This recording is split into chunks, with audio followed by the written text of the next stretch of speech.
Welcome to our channel. इस video में हम त्रैमासिक आकलन कक्षा 8वीं के विषय विज्ञान के प्रश्नों के उत्तर करेंगे।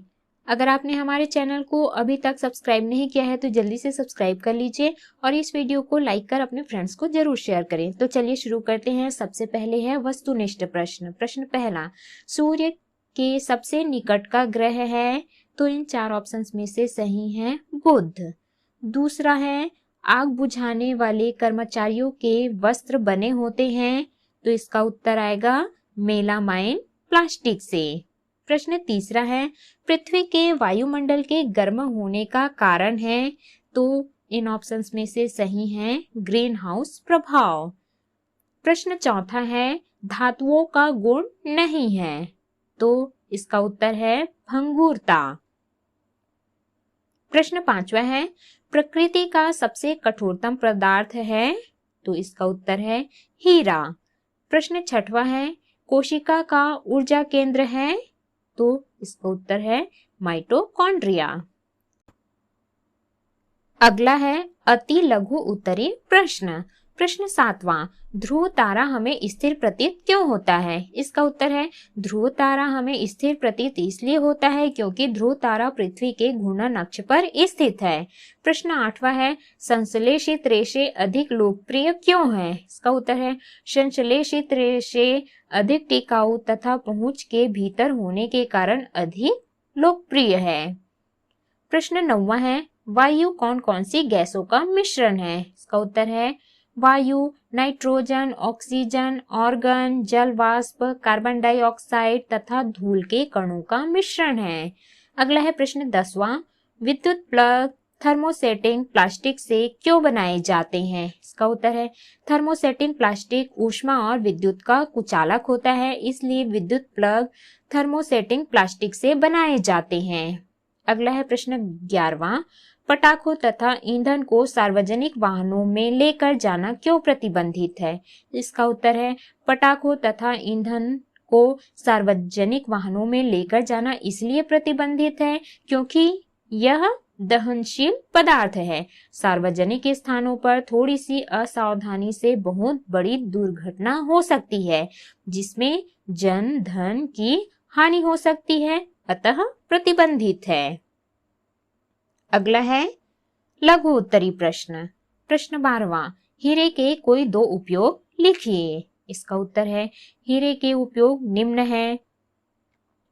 पहला, हीरा चमक के कारण बहुमूल्य रत्न है, इसका उपयोग आभूषणों में होता है। दूसरा, इसका उपयोग कांच काटने एवं पत्थरों में छेद करने वाले औजारों में किया जाता है। तीसरा, इसका उपयोग शल्य चिकित्सा के उपकरणों में भी किया जाता है।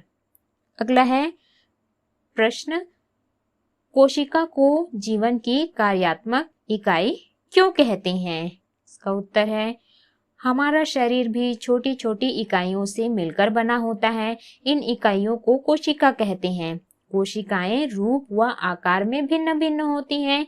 जीवों में भिन्न भिन्न प्रकार के कार्यों को करने के लिए कोशिकाएं अलग अलग समूह में व्यवस्थित रहती हैं। इस प्रकार कोशिका को जीवन की रचनात्मक एवं कार्यात्मक इकाई कहते हैं। अगला है प्रश्न, फ्रिज में फल, दूध, सब्जियां, अंडे, मांस इत्यादि काफी समय तक खराब क्यों नहीं होते? इसका उत्तर है फ्रिज में तापमान अत्यधिक कम होता है, ऐसी परिस्थितियों में सूक्ष्म जीवों की सक्रियता शिथिल हो जाती है और इसका प्रभाव शून्य हो जाता है। ये अपनी सामान्य प्रक्रिया नहीं कर पाते, अतः फल, दूध, सब्जियां, अंडे, मांस आदि पर ये रहते हैं तो भी निष्क्रिय हो जाते हैं, अतः फ्रिज में काफी समय तक यह खराब नहीं होते। अगला है प्रश्न 14, प्रोकैरियोटिक कोशिका का नामांकित चित्र बनाइए। तो इसके उत्तर में इस प्रकार से प्रोकैरियोटिक कोशिका का चित्र बनाना है और नामांकित करना है। अगला है प्रश्न 15वां, अम्ल वर्षा में कौन कौन से अम्ल होते हैं, ये जनजीवन को किस प्रकार प्रभावित करते हैं? इसका उत्तर है अम्ल वर्षा में मुख्यतः नाइट्रिक अम्ल व सल्फ्यूरिक अम्ल होते हैं। ये जनजीवन को निम्न प्रकार से प्रभावित करते हैं। पहला, अम्ल वर्षा के कारण पेड़ पौधे के पत्ते पहले पीले पड़ जाते हैं फिर नष्ट हो जाते हैं। दूसरा, अम्ल वर्षा मृदा, जल स्रोत तथा जंगल को नुकसान पहुंचाती है। तीसरा, अम्ल वर्षा भवनों व मूर्तियों का क्षरण करती है। अथवा जंतु कोशिका का नामांकित चित्र बनाइए। तो आपको इस प्रकार से जंतु कोशिका का चित्र बनाना है और नामांकित करना है।